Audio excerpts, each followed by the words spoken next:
Maggie Calloway tore her dead sister's last letter in half the moment Cornelius Hargrove turned his back. Not from grief, not from fear. She tore it deliberately, methodically, the way you destroy something before someone else can use it against you, then pressed the pieces flat against her palm and swallowed the rage that had been building since Boston. Since the telegram, since the morning her father said, "It's a good arrangement," about sending his second daughter west to the man who had already buried his first. If you want to know what a woman does when she has nothing left to lose and everything left to prove, stay with me until the very end. Drop your city in the comments below and hit that subscribe button so you don't miss what comes next. The train out of Kansas City smelled like coal smoke and wet wool, and the particular desperation of people traveling too far from home with too little money. Maggie sat with her 2 traveling cases wedged between her knees and Ruth's letter on her lap, and watched the prairie open up around her like a wound. She had read the letter 40 times. She had it memorized. She was reading it again anyway, because reading it was the only way she knew to keep Ruth's voice from going completely quiet inside her head. I've been eating only what Dot eats, drinking only water I draw myself. Neil has noticed. He looks at me differently now. 3 weeks after that letter arrived, the telegram came. Ruth Calloway Hargrove, deceased. Fever. Condolences offered. Her father had held the telegram for a long moment, and then set it on the table beside his coffee and said, "These things happen on the frontier." Maggie had not trusted herself to speak. She trusted herself now even less, because her father was sitting across from her in this rattling car, and she could feel him building toward something. The way you feel weather changing before the clouds arrive. "The Hargrove connection is not nothing," Patrick Calloway said finally. "I know, Papa." "A man of his standing, 40,000 acres, water rights from here to the Colorado line, the forgiveness of a considerable debt." "I said I know." "Then stop looking at me like that." Maggie folded Ruth's letter and put it in her coat pocket. "Like what?" "Like I've done something wrong." His voice went brittle at the edges. "I've done what a man does when the circumstances require it. Ruth understood that. She was reasonable about it." "Ruth is dead." The word landed hard. Patrick turned to the window. His jaw worked. For a moment, he looked less like the man who had managed her entire life with the precision of an accountant, and more like someone who knew exactly what he had done, and had decided the knowing was a price he could pay. "Hargrove is a respected man," he said to the glass. "He'll provide for you." The way he provided for Ruth. Ruth was not strong. His voice hardened back into its usual shape. "You are stronger. You always have been. That's why I'm the replacement." She said it without heat, without accusation, just the flat arithmetic of it.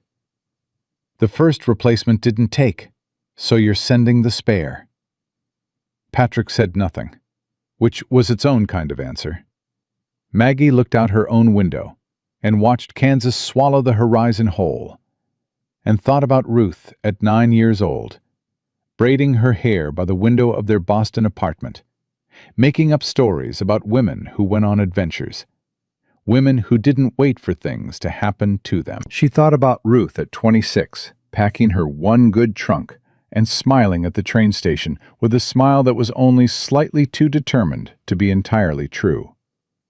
She thought about lavender perfume on a letter from a woman who had never owned anything that smelled like lavender, a woman trying very hard to seem like she was fine. She thought about "Get me out" scrawled at the bottom of that letter in handwriting that shook. She had written back immediately. The reply never came. 3 weeks later came the telegram. She did not say any of this to her father. Some conversations were not worth having with people who had already decided what they believed. Instead, she watched Kansas pass and made herself memorize the landscape, the flat immensity of it, the way the sky took up 3/4 of the world out here, the particular loneliness of a place with nowhere to hide. She was going to need to know this land. She had a feeling she was going to need it soon. Caldwell announced itself with noise before it announced itself with buildings. The cattle pens at the edge of town were the first thing. The sound and the smell of them. Hundreds of longhorns just up from Texas, bawling and restless. Then the stockyard workers, the drovers, the whole machinery of a town that existed to turn cattle into money and was not particularly refined about the process. Main Street was wide and loud and smelled like ambition and manure in roughly equal measure. Maggie stepped off the train with her 2 cases and her spine straight, and immediately felt the weight of being looked at. Not by everyone, but by enough people that she understood, in a way she hadn't quite expected, that strangers arriving alone were noted here, filed away, that this was a town where everyone knew whose money paid for what, and who was new and why. She was scanning the platform for whoever Hargrove had sent when she saw the man leaning against the far wall of the station house. He wasn't looking at her. That was the first thing she noticed. Everyone else on that platform was at least glancing at the woman who'd just stepped off the Kansas City train with her city clothes and her careful posture. But this man was looking at his boots with the focused attention of someone who was also, somehow, watching everything else. He was lean and dark-haired, and had the kind of stillness that is not relaxation, but its opposite. The coiled stillness of someone who has learned to be very quiet in order to hear things other people miss. When Maggie looked at him, he didn't look up. But something in his posture shifted. A small thing. Almost nothing. "Miss Calloway." She turned. A pinch-faced man in a clerk's suit was moving toward her with her name in his mouth and a hat held in both hands. "Aldous Webb, Mr. Hargrove's man. Welcome to Caldwell." She let Webb take her cases and didn't look back at the man by the station wall, but she felt, with the specific certainty of someone who had spent 26 years learning to read the room she walked into, that he watched her go.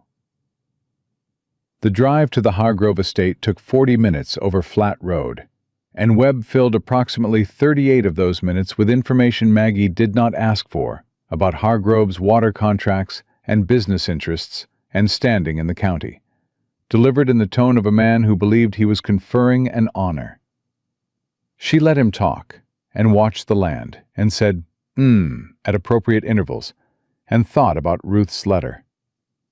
The house came into view at the end of a cottonwood-lined drive, and it was exactly what power looked like when it was trying to look reasonable. 3 stories, white painted, a wraparound porch, gardens along the south side that were clearly planted with care, roses and kitchen herbs, and something with purple flowers she didn't recognize. Ruth's gardens. Ruth had written about them in her early letters. "I've been working on the south side. I think lavender might do well here." And Maggie had thought nothing of it then, and thought everything of it now. The front door opened before Webb brought the wagon to a stop. The woman who came out was 50-something and broad-shouldered, and moved with the economical confidence of someone who had run this household for a long time and knew every corner of it that mattered. She looked at Maggie the way a doctor looks at a patient. Quickly, thoroughly, and with more information in the look than she chose to convey. "Dorothy Pruitt," she said. "Dot, come inside. I'll show you your room." Then, without lowering her voice or checking whether Webb could hear, "Don't let him pour you anything." Maggie stopped on the porch step. "I beg your pardon?" "You heard me." Dot was already holding the door open. "Come on. He'll want to meet you in the parlor at 4. The parlor was too big and too formal, and had the feeling of a room designed to establish something rather than to provide comfort. Hargrove was at the window when Maggie entered. He turned, and she took him in the way Ruth had failed to warn her.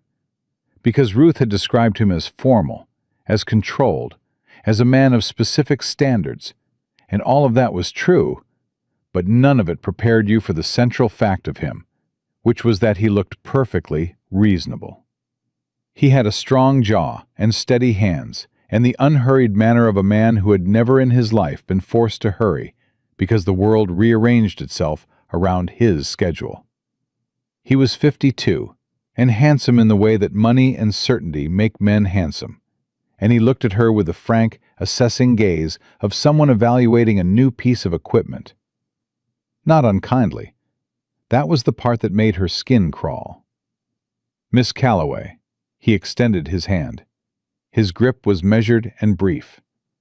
"I trust the journey was manageable." "Long," she said, "but I'm here." "Good." He gestured to a chair. "Sit. I don't see the point in pleasantries between practical people." She sat. He didn't offer her anything to drink. She noted that and filed it. "Your sister and I had a functioning arrangement," Hargrove said, settling across from her with the ease of a man who had conducted this particular conversation before, or something very like it. "She managed the household effectively. The children responded well to her.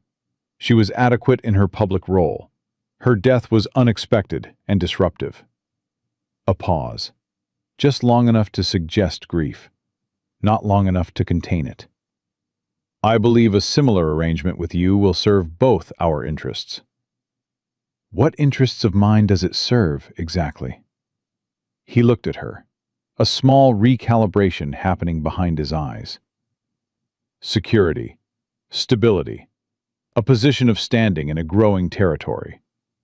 He leaned back slightly. "Unless you have other options you'd prefer to pursue?" The question was shaped like courtesy, and was actually a cage. They both knew she had no other options. Her father had made certain of that. "What happened to your first wife?" Maggie asked. "Jane died of fever, 14 months after our daughter was born. The frontier is not a gentle place." "And before Jane? Was there someone else?" "No."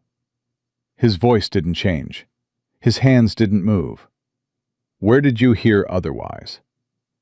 "I may have been confused," Maggie said pleasantly. He studied her for a moment. "I want to speak plainly about one thing. Your sister, in her final weeks, became confused. She began misinterpreting things, making accusations that reflected the state of her health, rather than any reality." He paused. "The doctor confirmed it. Fever affects the mind before it takes the body. I'm telling you this so you understand. If you ever find yourself feeling overwhelmed, I expect you to tell me immediately. There are doctors I trust who can help." The words were careful and kind, and they meant exactly one thing underneath. "I know how to explain away whatever you say. Don't say anything." "I appreciate your concern," Maggie said. "Good." He stood. "Dot will show you upstairs. Dinner at 7. The children eat with us." Dot was waiting in the hallway. She walked Maggie to the stairs and up them and down a corridor papered in dark green without speaking. They passed a closed door, third from the end, no light beneath it, that particular stillness of a room that hadn't been opened in months. And Dot did not look at it, and did not slow down, and did not say anything about it, which was itself a kind of statement. The room Dot showed her was at the end of the hall, comfortable, impersonal, a window looking south over Ruth's garden. Maggie stood at it and looked at the lavender, and thought about the letter in her pocket, with its careful, controlled handwriting, that fell apart at the bottom of the page. "She gave me something," Dot said behind her, "before she got sick. Said to send it to you. Said it was important." Dot's voice was steady, and her hands when she drew the envelope from her apron pocket were steady too, but her jaw was tight, with the particular tension of someone who had been carrying guilt for a long time, and had made peace with it by deciding to carry it silently. I was afraid. I kept waiting for the right moment, and then there wasn't one. Maggie took the envelope. Ruth's handwriting. For Maggie, if I'm gone. Does he know about this? No. Does anyone? Only me. Maggie turned the envelope over in her hands. You said, don't let him pour me anything. Dot was quiet for 4 seconds. Ruth stopped eating from the serving dishes about 6 weeks before she died. Started eating only what I ate. Drinking only water she drew herself. She didn't tell me why. She didn't have to. Another pause. 3 days before she got sick, she ate something at dinner that came separate from the family dishes. Neil had it brought special. Said it was a remedy for the headache she'd been having. Dot's voice did not waver. She was dead in a week. The room was very quiet. Read that alone, Dot said. Don't read it where he can walk in. She moved to the door. Dinner's at 7. Henry is 13 and formal. Don't let it fool you. There's something underneath. Lucy is 9 and she misses Ruth terribly. Let her like you. She needs someone. A pause at the door. And Miss Calloway, your sister was not confused. Whatever he told you down there, she was the clearest thinking woman I've known in 30 years. She found something real. She died because of it. The door closed. Maggie opened the letter. Ruth's handwriting was careful for the first 2 paragraphs, the careful hand of someone writing under control. Then it began to loosen. There is a room in the basement, always locked. Neil keeps the key on his watch chain, never sets it down, sleeps with it. But 2 weeks ago, the latch didn't catch properly and I went in. I can't write all of it here, but Mags, the doctor who signed Jane's death certificate, has had his debts paid by Neil's account for 6 years. The undertaker who buried a woman named Margaret Sowell 3 years ago. A woman Neil says moved back east. A woman nobody in this town ever saw board a train. That undertaker has a new barn that nobody can account for.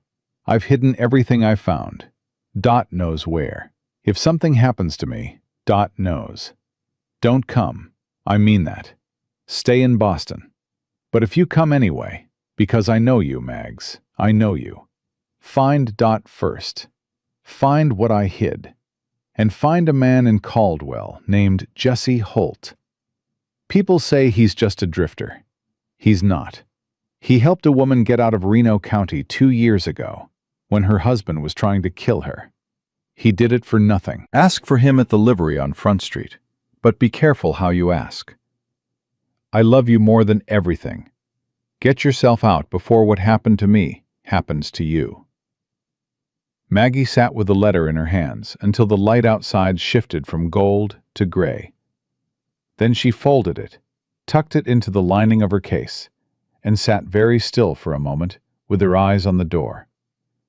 Jesse Holt. Livery on Front Street. A man who helped women get out. She pressed that name into memory and went downstairs. Dinner was a performance in 4 parts. The dining room, the food presented formally, Hargrove at the head of the table, conducting conversation the way a man conducts a board meeting. Purposeful, controlled, with no agenda item allowed to run long. Henry sat across from Maggie with his father's jaw and a careful blankness that she recognized as the face of a boy who had learned very young that having an expression was a liability. Lucy sat beside him and watched Maggie with enormous dark eyes and said nothing for the first 20 minutes. Then Hargrove said something about the water contract negotiations, and Henry said it was just geometry. And Maggie asked Henry if he enjoyed the geometry itself. And Henry looked up with the expression of someone who hadn't expected to be asked a question with a real answer. It's like solving something, Henry said. I know exactly what you mean, Maggie said. I taught arithmetic in Boston. There's something satisfying about a problem that resolves. Henry said nothing, but he stopped looking at his plate. Do you know any stories? Lucy said suddenly. Lucy, Henry's voice was a warning. Ruth used to tell us stories, Lucy said. Not to Henry, to Maggie. Directly, with the focused intensity of a child who has decided to risk something. Before she got sick, every night after dinner, she made them up on the spot. The names sat in the air above the table. Hargrove continued cutting his meat. Ruth had a gift for that, Maggie said. She always made up stories about women who didn't wait for things to happen, women who went out and happened to things instead. Lucy smiled. It was small and careful, like something kept in a drawer and only brought out when it seemed safe. Miss Calloway was a teacher, Hargrove said. A useful background for the children's education. Not interesting. Not how good. Useful. Maggie picked up her fork and matched his tone exactly. I hope to be useful, she said. After dinner, Hargrove took her to his study and told her about Ruth's confusion at the end, about the fever's effect on the mind, about the importance of a wife remaining within her appropriate domain. His voice was patient and reasonable, and she watched his hands the whole time and thought about a watch chain with a key on it. I understand completely, she told him, and smiled the most dangerous smile she had. Walking back upstairs, she paused outside the closed door, third from the end.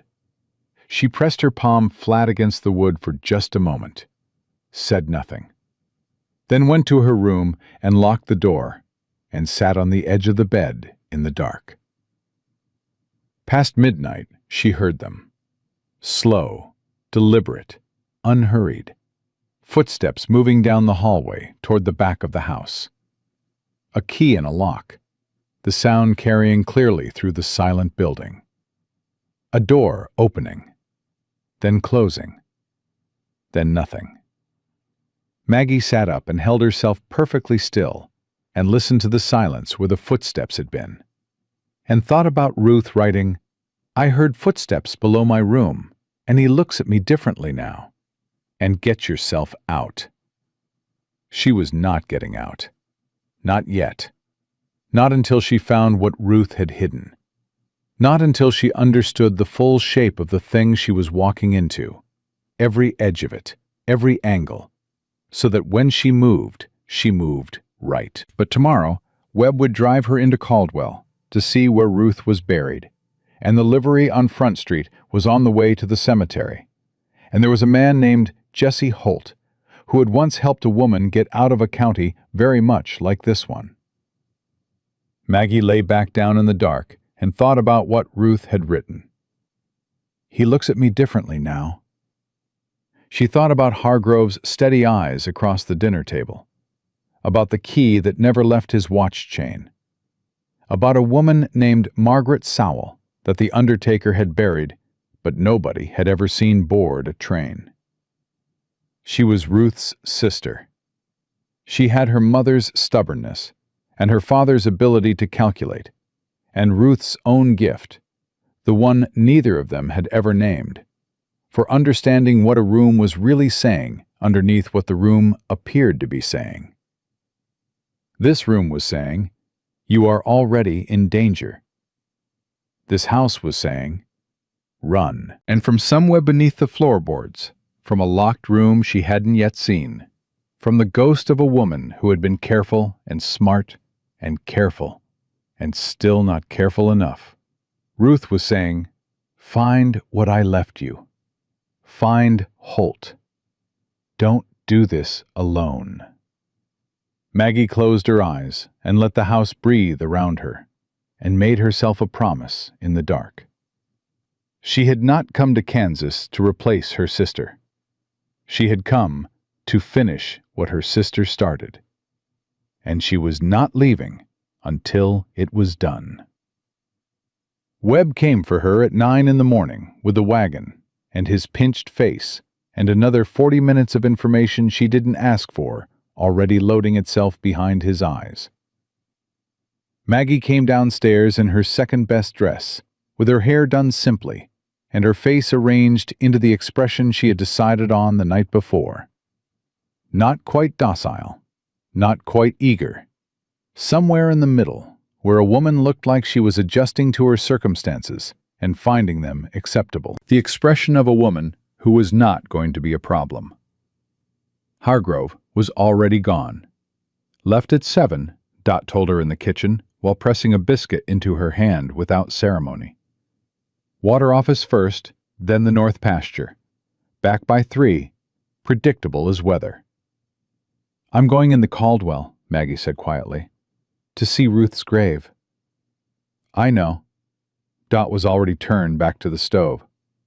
"Webb will take you to the churchyard and wait with the wagon. You'll have maybe 20 minutes before he starts hovering." A pause. "Front Street is 2 blocks east of the churchyard. Livery is the building with the blue door. You can't miss it." She didn't turn around. "Don't run. Don't hurry. Women in a hurry get noticed out here." Maggie ate the biscuit and went to find Webb. The road into Caldwell felt different in the morning light than it had the evening before. More exposed. The flatness of the land that had seemed almost philosophical the previous evening now felt operational. Anyone on a rise could see for miles in every direction, which meant anyone watching from the Hargrove house could track a wagon all the way to town without difficulty. She sat up beside Webb and looked at the horizon, and thought about being visible and what to do about it. "Mr. Hargrove speaks very highly of Caldwell," she said. Webb perked up. This was the language he understood. "It's a growing concern, Miss Calloway. The cattle trade alone, well, you saw the pens. That's money moving through this town every season that would make your Philadelphia banks take notice. And of course, Mr. Hargrove's water interests tie into all of it. Man who controls water out here." "Controls everything," Maggie said. "Yes, he mentioned that." She let a beat pass. "Has he always been well regarded? In town, I mean. By the ordinary people, not just the business community." Webb's enthusiasm adjusted slightly. "He's a man of standing. That's what matters in a place like this." "Of course." She looked at the road ahead. "My sister seemed to find it lonely sometimes. Out at the estate. She mentioned it in her letters. Mrs. Hargrove was, well, she was perhaps not ideally suited to..." "To what?" Webb's jaw worked. "To the particular requirements of Mr. Hargrove's household," he said finally. "She was a warm-natured woman. Mr. Hargrove prefers a certain precision in domestic affairs." "I see," Maggie said pleasantly. The churchyard was at the north end of Caldwell, modest and wind-scraped, with a wrought iron gate that needed oil. Webb helped her down from the wagon with the relief of a man glad to be done talking, and told her he'd wait by the gate. Ruth's grave was newer than the others around it. The stone was plain. Ruth Calloway Hargrove, beloved wife, 1850 to 1879, and the ground in front of it had that particular rawness of earth that had been disturbed recently and not yet fully settled back into itself. Someone had placed a bunch of dried wildflowers at the base of the stone. They were too informal for Hargrove's taste, which meant someone else had left them. Maggie crouched in front of the stone and put her hand on the ground, and didn't say anything for a moment, because she was listening. To the wind, to the distant sound of cattle, to the specific quality of the silence that surrounded a place where someone you loved had been put into the ground. "I found your letter," she said finally, quietly, low enough that Webb couldn't have heard from the gate, even if the wind hadn't been carrying sound away from him. "Both of them. I know what you were trying to tell me. I'm going to finish it." She pressed her palm flat against the earth, the way she had pressed it against the door the night before. "I'm sorry it took me this long to get here. I'm sorry I didn't come sooner. I'm going to fix that." She stood, brushed her skirt, walked back to Webb with the composed expression of a grieving woman who had contained her grief appropriately, and told him she'd like to walk briefly through town before they returned, to acquaint herself with Caldwell.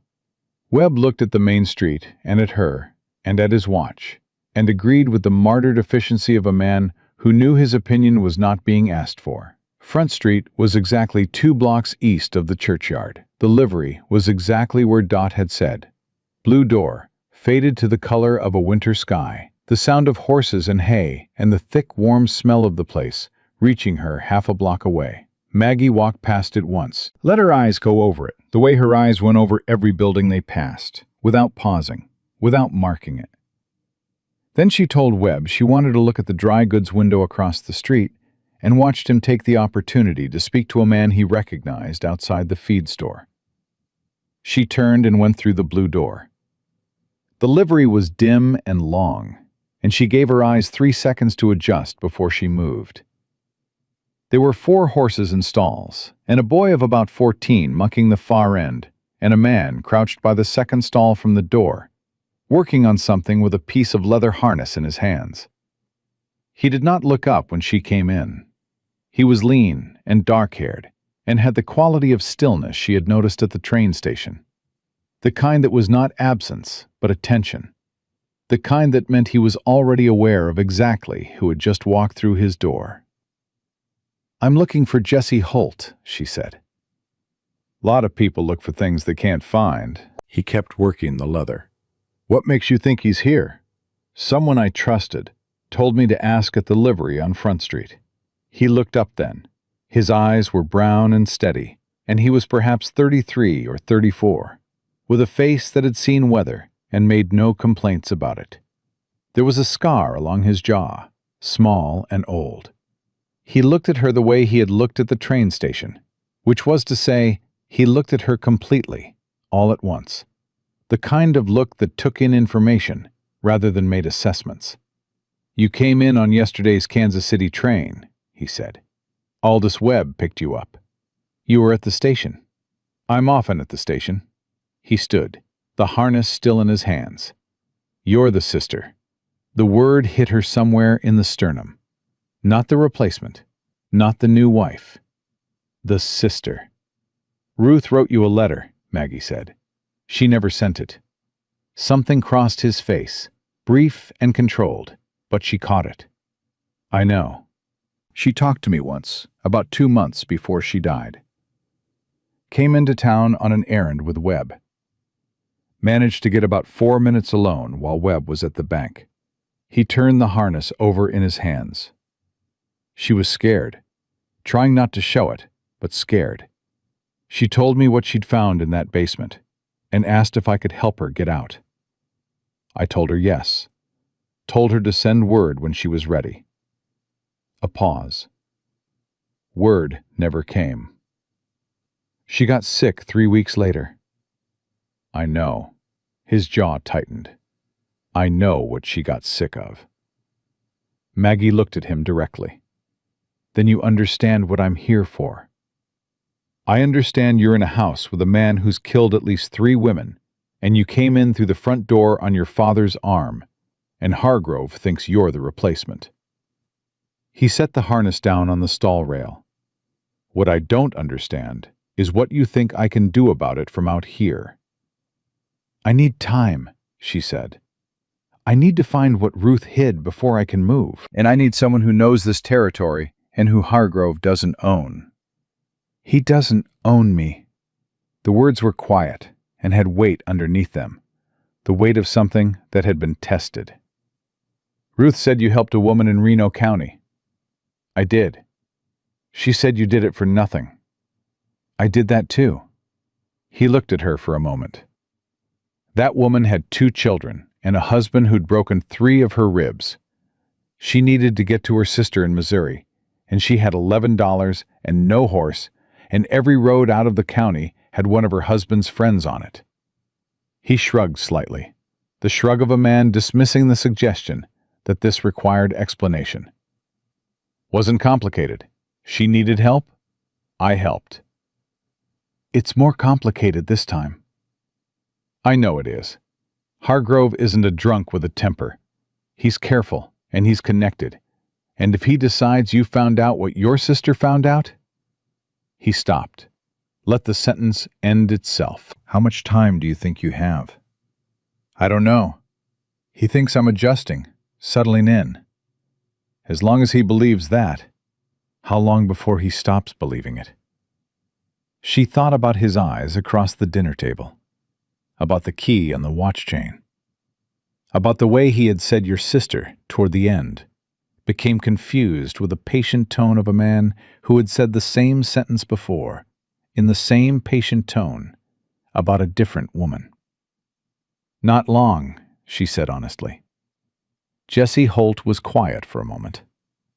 Outside, she could hear Webb's voice in the street, moving in the direction of the dry goods store, coming to find her. She had maybe 2 minutes. There's a rider, Holt said. Works for McCallum's outfit north of here. Name's Frank Aldridge. He rides the fence line between McCallum's land and Hargrove's 3 mornings a week. Tuesday, Thursday, Saturday early. Around the north pasture. He held her gaze.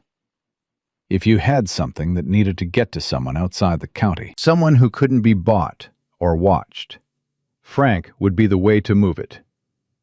And if I need to move myself, then you find a way to get to the north pasture on a Tuesday or Thursday or Saturday before 7 in the morning, and you tell Frank that Jessie sent you. He paused. But don't move until you have what Ruth hid. Whatever's in that basement, Hargrove can explain away a woman's fear.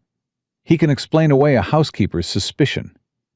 He cannot explain away his own handwriting on paper that puts arsenic in his medicine cabinet and a dead woman's name in his ledger. The livery door creaked behind her. Webb's voice, a little too careful, a little too loud. Miss Calloway, the wagon's ready when you are. Maggie turned toward the door and then turned back. One more thing. One thing she needed to know. Why are you doing this? She said. You don't know me. Jessie Holt picked up the harness again. He looked at it rather than at her, and something in his face did what faces do when they decide to let something true come through. I told Ruth I'd help her, he said. She died before I could. He paused. That's not something I intend to let happen twice.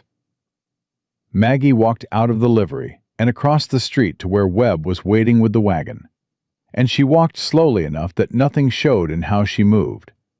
And she asked Webb whether there was a milliner in Caldwell worth visiting, and she listened to his answer with every appearance of interest.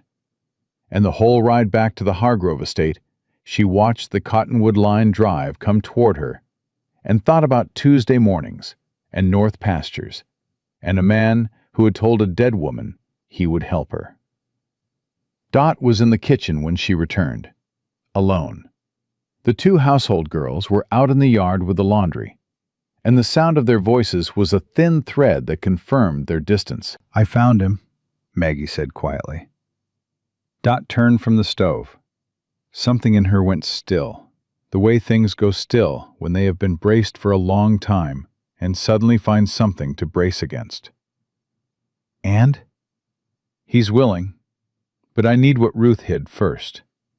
She looked at Dot directly. You know where it is. Dot was quiet for a long moment. She set down the spoon she was holding with the deliberateness of a woman making a decision rather than performing a task. Ruth hid 2 things, she said. The first is in the blue room, her old sewing basket, the wicker one she kept under the window seat. False bottom. She put papers there, pages she copied from what she found in the basement. Copies, not originals. She said copies were safer because he'd look for the originals. And the second? The second is in the basement itself. Dot's voice didn't change, but her hands went still against the work table. She hid it in the one place she knew he'd never look twice because it was already his. Inside the lining of a record book on the far shelf. Brown cover, no label. She said it was the original document, his handwriting, dates and doses and names. A pause. She said the copies would tell you what happened, but the original would put him in the ground. Maggie's chest was tight. I need both. I know you do. Dot looked at her steadily. The blue room has been locked since Ruth died. He keeps the key in his study, third drawer of the left cabinet. He goes to the water office every morning except Sunday, back by 3. She paused. The basement is harder. He keeps that key on his person. But on Thursday evenings he goes to the land office in Caldwell for the county meeting. He takes Webb and he takes the 2 yard men because he uses them to move the survey maps. The house is mine from 6 until 9. A silence. That's your window. This Thursday? That's the next Thursday. Maggie thought about Jesse Holt's hands steady on the harness, about that's not something I intend to let happen twice. She thought about Hargrove looking at her across the dinner table with his reasonable eyes and his patient voice, telling her about a wife who had become confused. She thought about Lucy's smile, small and careful, kept in a drawer. The blue room first, she said, tomorrow, while he's at the water office. Basement on Thursday. Dot nodded once. The decision made, the shape of it settling between them like a thing that had always been going to happen and was only now finding its moment. There's something else, Dot said. Maggie waited. Henry knows. Dot's voice dropped further. Not everything, but enough. He saw things when he was younger that he wasn't supposed to see, and he is a smart boy, and he's been working out the shape of it ever since. He won't say anything to his father. He hasn't in years. She looked at Maggie carefully. But he watches. He watched your sister. He's watching you. And he is his father's son in the sense that he does not do things halfway. If he decides you're trying to help, he'll help. If he decides you're a danger to Lucy, he will find a way to protect her that you won't expect. What would make him decide I'm trying to help? Treating him like he's capable of the truth. Dot picked up her spoon again. The household girls were coming back in from the yard, the door opening at the far end, noise and air following them. Dot's voice dropped to barely anything. He's 13 years old, and he's been protecting that little girl by himself for 2 years. He's exhausted, and he's frightened, and he doesn't know how to ask for help, because nobody in this house has ever been safe to ask. Maggie heard that, and let it land the way it needed to land. That evening she sat with the children in the parlor, while Hargrove worked in his study, and she helped Lucy with her arithmetic, and she asked Henry about the North Pasture survey with the focused interest of someone who genuinely wanted to understand the land. And when Henry looked up from the map he'd brought down from his room, unbidden, unprompted, brought because she had asked, she saw something shift in his careful face. Not trust yet, not quite, but the first small movement in trust's direction. The kind that happens when someone has been alone for a long time and suddenly hears a sound through the wall that tells them the room next door is not empty. She did not push it. She said goodnight to both children at 8 and went upstairs and stood in the hallway outside the closed blue door and listened to the house settle into its nighttime rhythms. The tick of the clock, the distant close of Hargrove's study door, the particular silence of a house that was holding its breath around its own secrets. Tuesday, Thursday, Saturday. North Pasture before 7. Frank Aldridge. Jesse sent you. The blue room tomorrow. The basement on Thursday. She pressed her hand against the blue door one more time in the dark and went to her room and did not sleep for a very long time. Wednesday morning came in gray and cold, and Maggie was dressed and downstairs before 6, which she had calculated would read as the eagerness of a woman trying to establish herself in a new household, rather than the sleeplessness of a woman who had been lying awake planning a break-in. Dot was already at the stove. Neither of them spoke. Dot set a cup of coffee in front of her, and Maggie drank it standing and watched the window and waited. Hargrove came down at 6:40 with his watch chain and his measured walk and his reasonable face, and ate breakfast with the efficiency of a man who regarded meals as fuel rather than pleasure. He spoke briefly about the water office meeting and told Maggie that the dressmaker would be coming Friday and that he expected her to be present and cooperative. She said she would be. He looked at her for one moment in the way he had been looking at her since she arrived, that flat assessment, checking for cracks, and apparently found nothing worth noting because he put on his coat and left. Webb followed 3 minutes later. The yardmen went to the north fence. The household girls were sent to the root cellar for preserves. Dot set a second cup of coffee on the table and said, "You have until noon." The key to the blue room was in the third drawer of the left cabinet in the study, exactly where Dot had said. Maggie had it in her hand inside 45 seconds and was in the hallway outside Ruth's door in 46. The lock turned smoothly, which surprised her. She had expected stiffness, the resistance of something unused. And then she understood that someone had been oiling this lock. Hargrove. He came into this room. He had been in here since Ruth died, maybe regularly, maybe checking for exactly what Maggie was now looking for. She went directly to the window seat. The sewing basket was wicker, dark with age, the kind of basket that had probably belonged to someone before Ruth and would belong to someone after her. The kind of ordinary object that disappeared into the background of a room so completely it became invisible. Maggie lifted the lid. Thread, needles, a small pair of scissors, a half-finished piece of embroidery that Ruth had never gotten to finish, a small spray of blue flowers, the needle still threaded, still pushed through the fabric where Ruth had last set it down. Maggie held the embroidery for one moment and then set it carefully aside. The bottom of the basket lifted when she pressed both corners simultaneously, the way a false bottom lifts when you know the trick of it. Underneath were papers, 6 sheets folded small, covered in Ruth's handwriting. Not Ruth's usual handwriting, but a careful, deliberate copy. Each word formed with the concentration of someone who was transcribing something important and could not afford mistakes. Maggie sat cross-legged on the floor under Ruth's window and read. Ruth had copied 4 things. The first was a list of purchases, dates, quantities, descriptions written in an educated hand that was not Ruth's, which meant it was Hargrove's.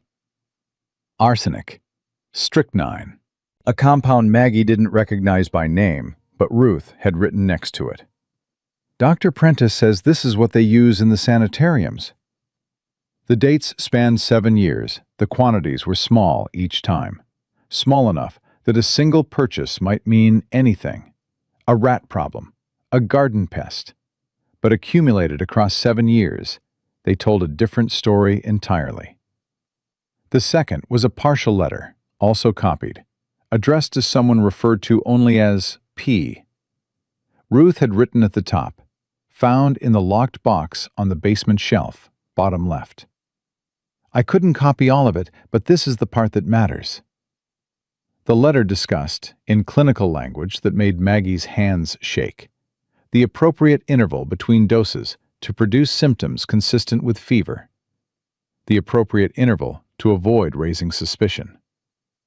The writer had done this before and was advising someone who was about to do it again. The third was a list of names with dates beside them. Jane Hargrove, Margaret Sowell, and below those two, a name Maggie didn't recognize. Clara Atwood, 1874, with a date, and beside the date, one word. Before. Maggie stared at that. Before Ruth. Before Margaret. A fourth woman, older than any of them, and Clara Atwood's name not in Hargrove's handwriting, but in the same handwriting as the letter, the handwriting of the person called P. 4 women. Not 3. 4. The 4th sheet was the one that made her sit back against the wall and close her eyes for 3 seconds. It was a record of payment, specific, dated, with names. Dr. Prentice, a sum large enough to buy silence for a decade. The undertaker in Caldwell, a smaller sum, for services rendered in the matter of M. Sowell. And at the bottom, a name she recognized from Ruth's first letter home, from the early optimistic weeks before the lavender. Sheriff Tom Aldgate, a monthly sum, noted as retainer, noted as ongoing. The sheriff. Hargrove had the sheriff. Maggie refolded the papers with hands that were absolutely steady because she would not let them be anything else. Tucked them inside the lining of her corset where they would not shift or rustle. Put the false bottom back. Put the embroidery back. Put the lid down and set the sewing basket exactly where she had found it. Then she stood and looked at the room for a moment. Ruth's room. Ruth's window. Ruth's dried wildflowers still in the glass on the writing desk, brown and brittle and held together by habit rather than any structural integrity. Maggie looked at them and thought about who had placed flowers on Ruth's grave, the informal bunch that wasn't Hargrove's style. She thought about a 13-year-old boy who had been watching her the way he had been watching his father for years, learning patterns, calculating safety. She locked the blue room behind her, replaced the key, and went to find Henry. He was in the barn with the horses, which she had half expected. He had the focused look of someone doing physical work in order to avoid doing the thinking he was actually doing. The particular quality of a person whose hands are busy and whose mind is somewhere else entirely. He looked up when she came in without surprise, which told her he had heard her coming and had not left, which told her something was being decided. "Your father's going to be back by 3, Maggie said. No preamble.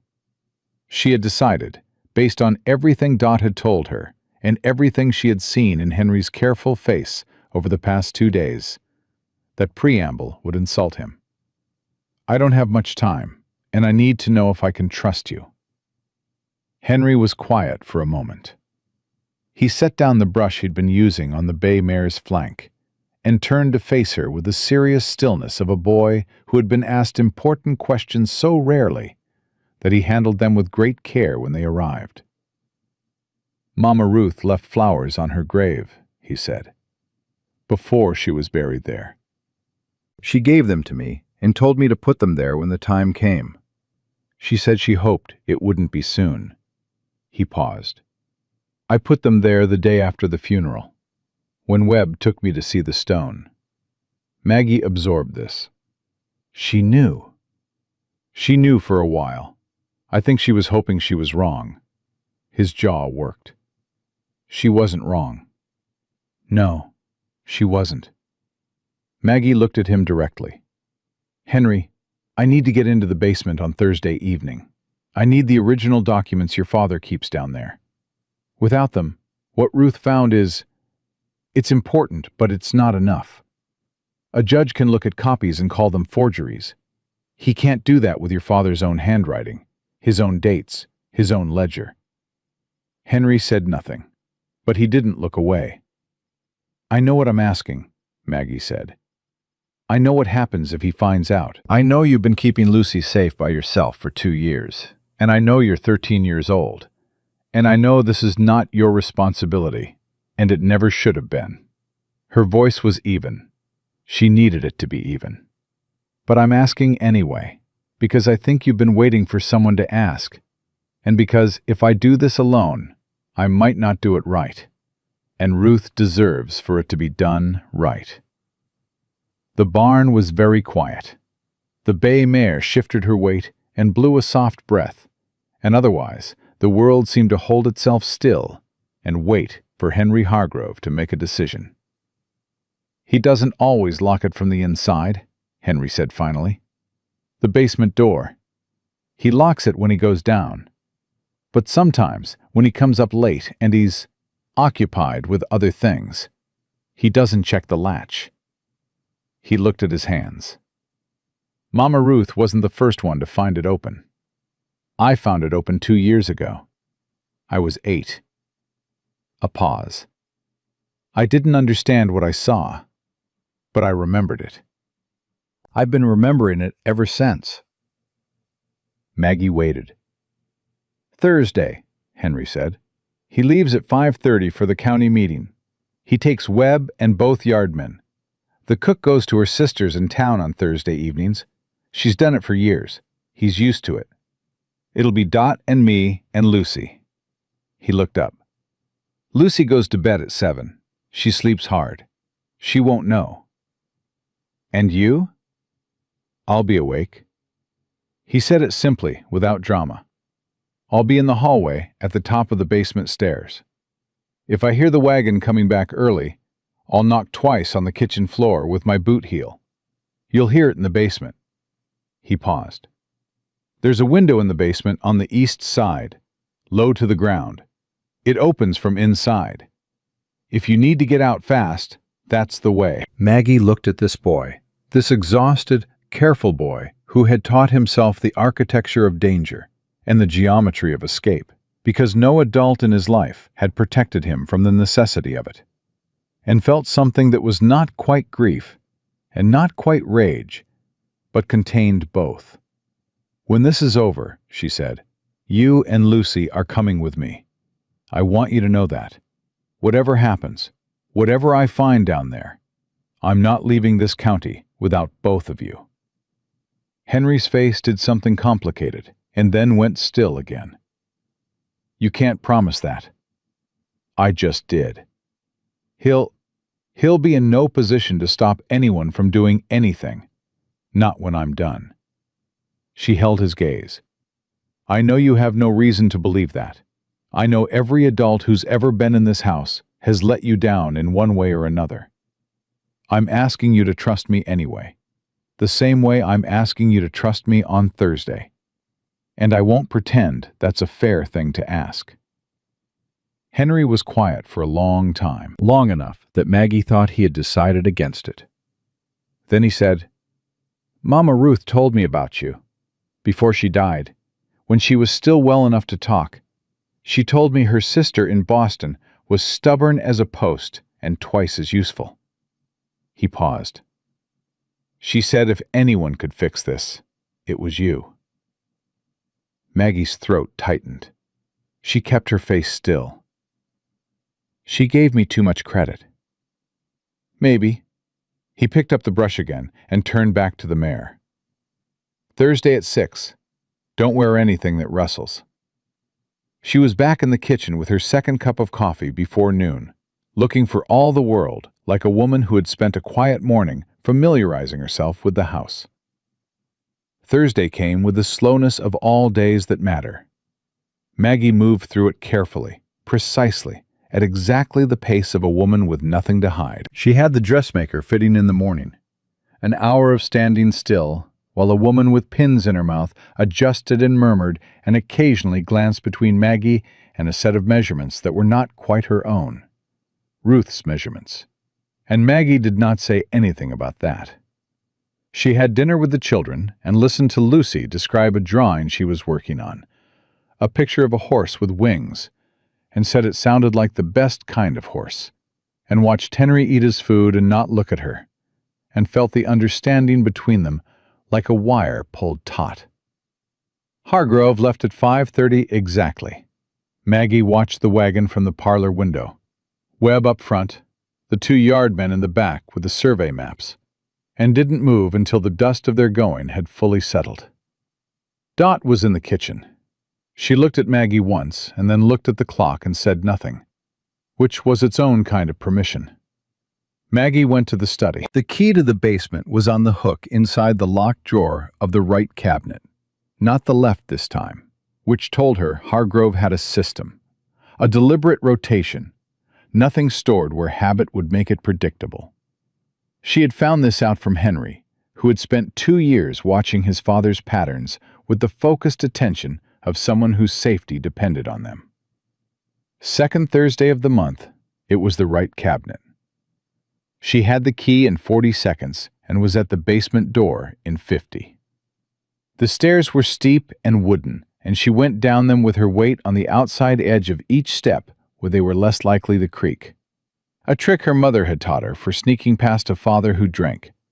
One of the handful of useful things that difficult childhood had given her. The basement was cold and smelled of earth and old wood, and something else underneath that she identified after a moment as chemicals.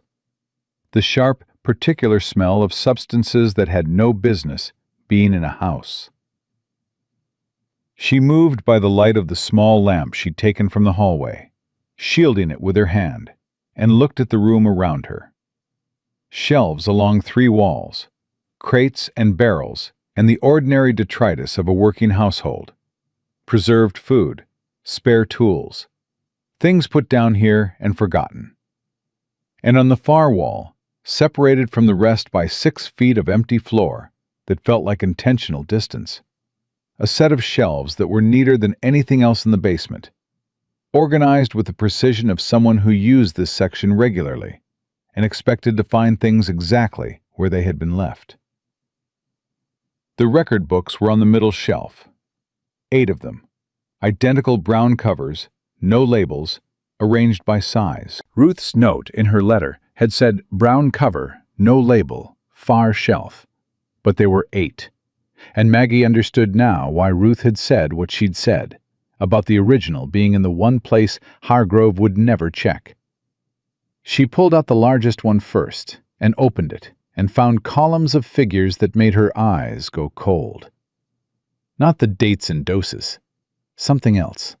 Property records. The names of 17 families in the county, with dates beside each name and smaller numbers beside the dates. And she understood after a moment that the smaller numbers were water rates, escalating month by month, and beside the ones where the rates had gone high enough, a single notation: acquired. 17 families' land, acquired through water rates that nobody could survive, and nobody with Hargrove's level of county influence had to be persuaded to ignore. She put it back and went to the second book, third, fourth, working quickly, feeling the minutes. The 5th book. She opened it and knew immediately. The handwriting was different from the others. Not a ledger script, but the practiced hand of a man writing for himself, writing things he did not expect anyone else to read. Names and dates, and below each name, a column of notations that were terse and clinical, and constituted, taken together, a record of murder so methodical it made her vision blur at the edges. Jane, Margaret, Clara Atwood, who was not a wife, but a business partner who had discovered something she shouldn't have. 1874. 5 years before Maggie had ever heard the name Hargrove. And Ruth. Ruth's name at the bottom of the page. The dates beginning 2 months after their marriage.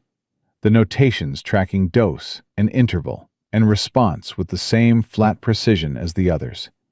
Ending 7 weeks before her death in a notation that simply read, accelerated. Suspicion confirmed. He had known Ruth knew. He had speeded it up because she knew. 2 months. Ruth had had 2 months from the moment Hargrove knew she was watching him. She had spent those 2 months documenting, copying, hiding, trying to get word out, trying to find a way to survive. She had not survived. But she had left everything Maggie needed right here, in a place her killer had never thought to look, because it was already his. Maggie heard 2 knocks from above. Boot heel on kitchen floor. Distant, but clear.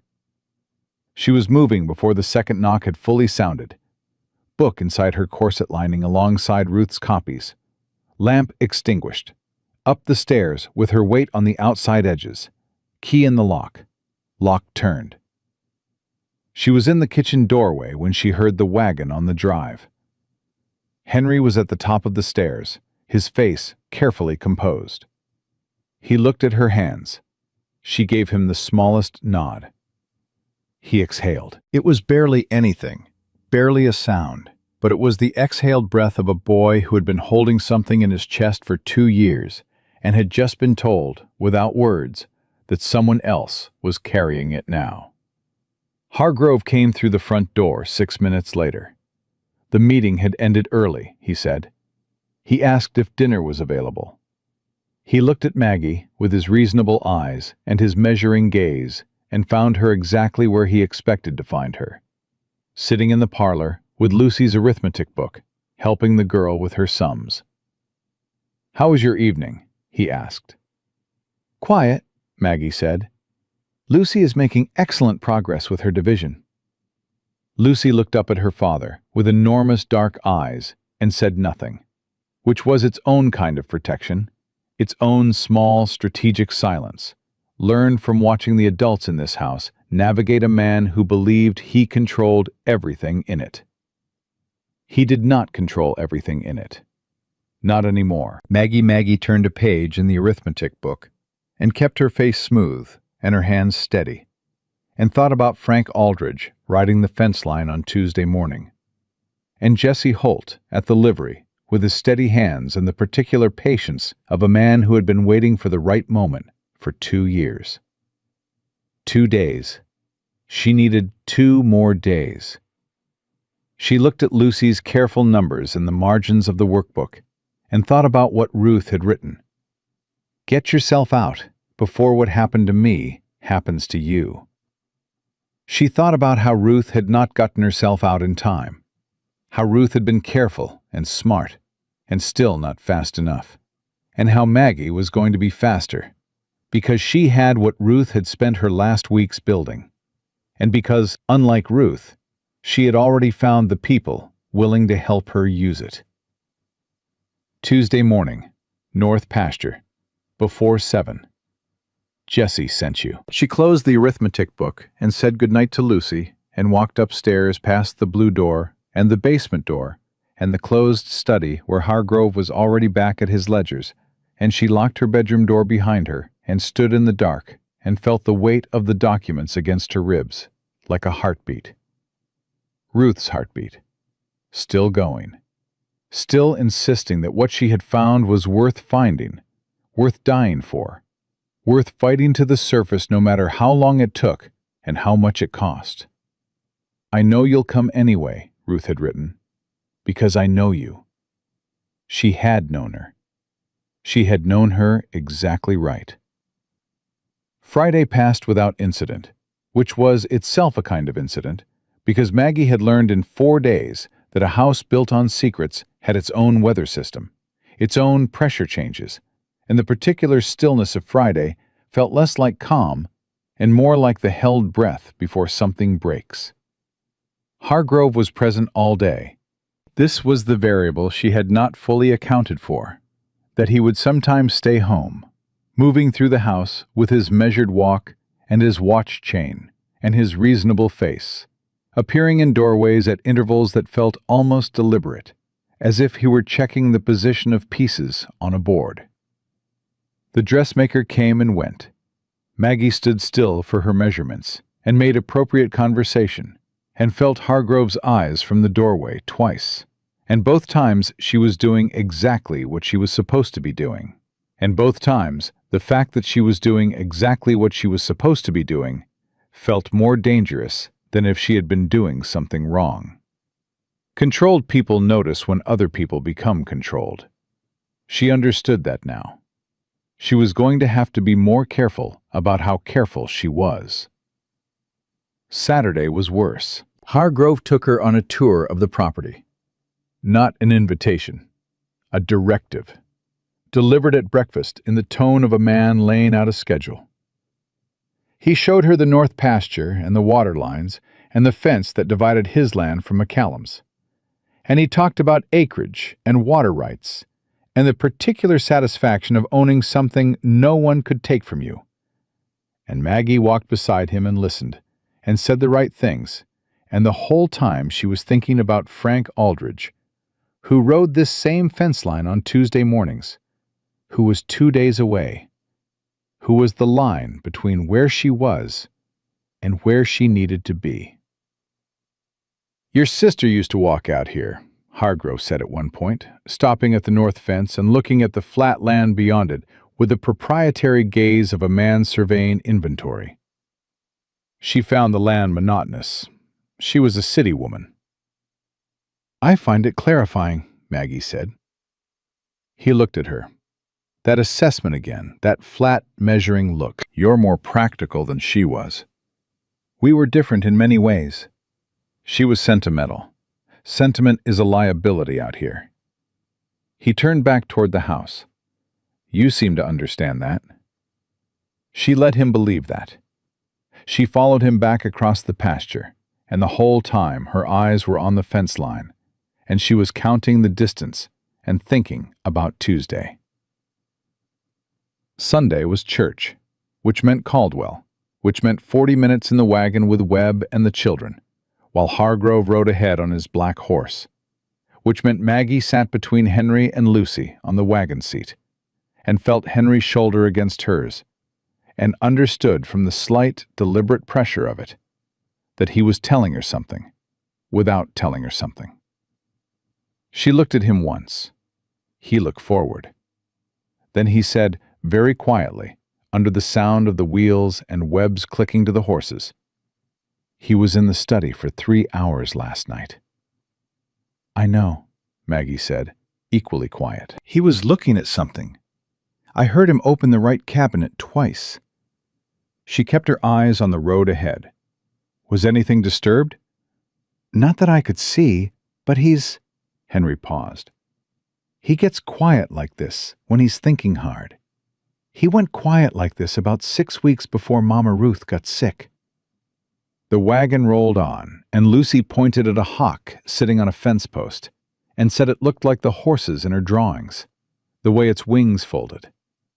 And Webb made an agreeable sound, and Maggie sat with that information settling into her bones like cold water. 6 weeks. Ruth had had 6 weeks from the time Hargrove went quiet to the time she died.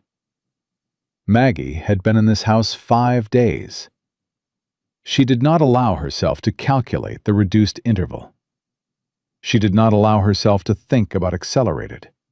Suspicion confirmed in this flat handwriting in the basement ledger. Instead, she counted forward to Tuesday morning with the fixed attention of someone who has decided that counting forward is the only arithmetic that matters right now. The church service was long, and the minister was the kind of man who believed that volume was a reasonable substitute for depth.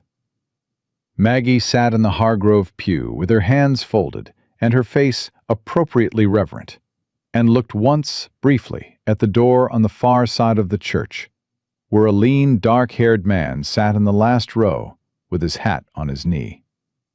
Jesse Holt. He was not looking at her. He was looking at his hat with the same focused attention he had given his boots at the train station, which she now understood was just what his attention looked like from the outside, directed inward, taking everything in, showing nothing. She looked away before she had fully looked. She did not look again. But on the way out, in the press of the congregation moving through the doors into the Kansas morning, a folded piece of paper appeared in her gloved hand with the efficiency of a magic trick, slipped there by someone who brushed past her at exactly the right angle and kept moving without breaking stride. She closed her fingers around it and kept walking and did not look back. In the wagon, with Henry beside her and Webb up front negotiating a gap between 2 farm wagons, she worked the note open against her palm with the practiced invisibility of a woman who had learned young how to read things she wasn't supposed to have. Tuesday. Come early. Aldridge rides at 6, not 7. Bring the children. Don't wait for better conditions. There won't be better conditions. She refolded it and held it in her fist until she could get it to her room, and then she burned it in the lamp flame and watched it go to ash, and thought about, don't wait for better conditions. He knew something she didn't. Or he knew the same thing she knew and had reached the same conclusion faster, that the window was shorter than she had thought, that Hargrove's quiet was not the quiet of a man at ease, but the quiet of a man who was deciding something, and that deciding things was what preceded acting on them. Monday was the longest day of Maggie's life, and she had had some long days.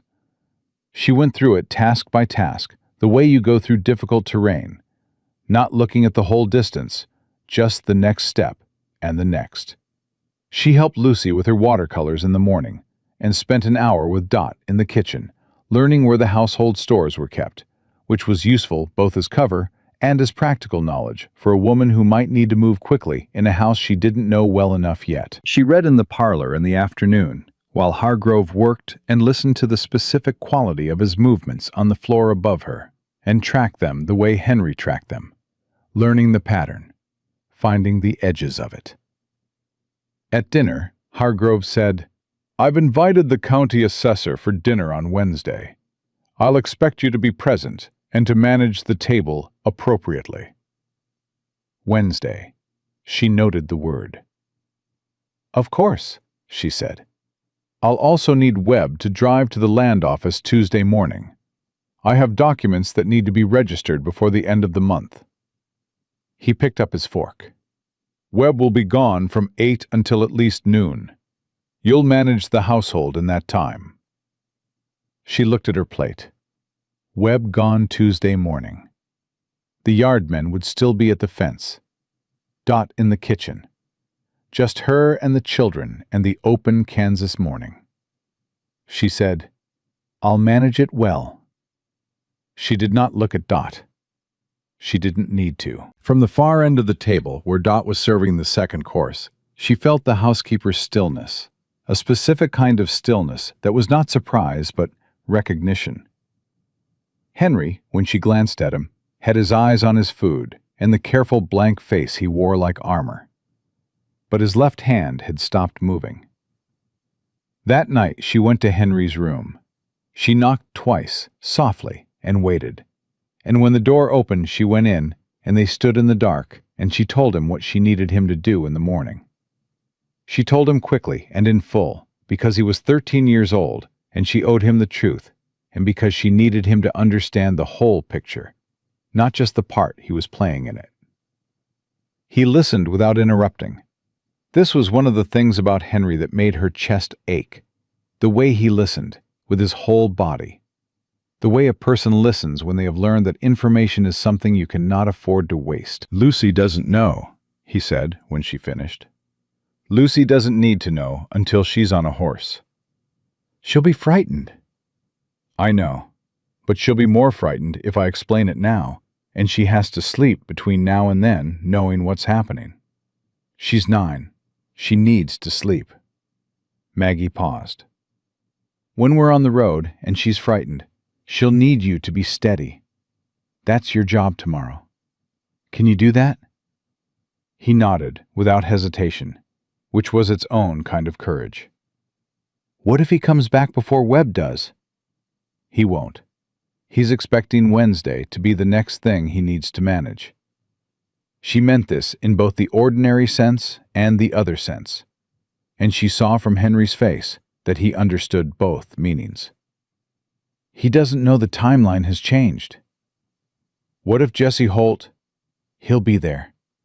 She said it with more certainty than she entirely felt, and then reconsidered, because Henry deserved honesty more than he needed comfort. "I believe he'll be there. He's been trying to do this for 2 years. He's not going to miss it." Henry was quiet for a moment. Then he said, "Dot." "I know. We can't—" "I know." Maggie's voice was low and even, and the evenness cost her something. "I've talked to her. She won't come. She says if she disappears with us, it's immediate evidence of where we've gone. She says if she stays, she can give us 4, maybe 5 hours before Hargrove knows for certain which direction we've taken. She says—" She stopped. "What does she say?" "She says she's survived this house for 12 years, and she'll survive what comes after." Maggie pressed her lips together. I don't want to leave her. She won't let you take her. Henry said this with the flat knowledge of someone who had watched Dot make decisions for years and understood the mechanics of her stubbornness. She won't let you, Maggie. It was the first time he had used her name. She noticed it the way you notice the first warm day after a long winter. Not dramatically, but with a kind of relief that goes all the way down. No, she agreed. She won't. She left him to sleep and went to her own room and lay in the dark with the documents pressed flat in the lining of her traveling case, and ran the morning through her head, step by step, checking for gaps. 4 horses in the barn. Henry could ride. Lucy could ride well enough for this distance at this pace. Frank Aldridge at the north fence at 6. 17 miles to Caldwell from the north pasture. Longer than the main road, but far enough from Hargrove's direct sightlines that they'd have a margin. Jessie would have horses ready at the livery. From Caldwell, it was 40 miles to the county seat, where there was a federal circuit judge named Arthur Beaumont, who Holt had mentioned in his note to Ruth 2 years ago as the one man in this territory whose rulings Hargrove's money had not yet reached. 40 miles. A full day's hard riding with children. And behind them, when Hargrove found them gone, every road he owned and every man he'd paid to be on it. She was still running it when she fell asleep somewhere past midnight, and she woke at 4:30 without an alarm because her body had understood what her mind had been trying to process.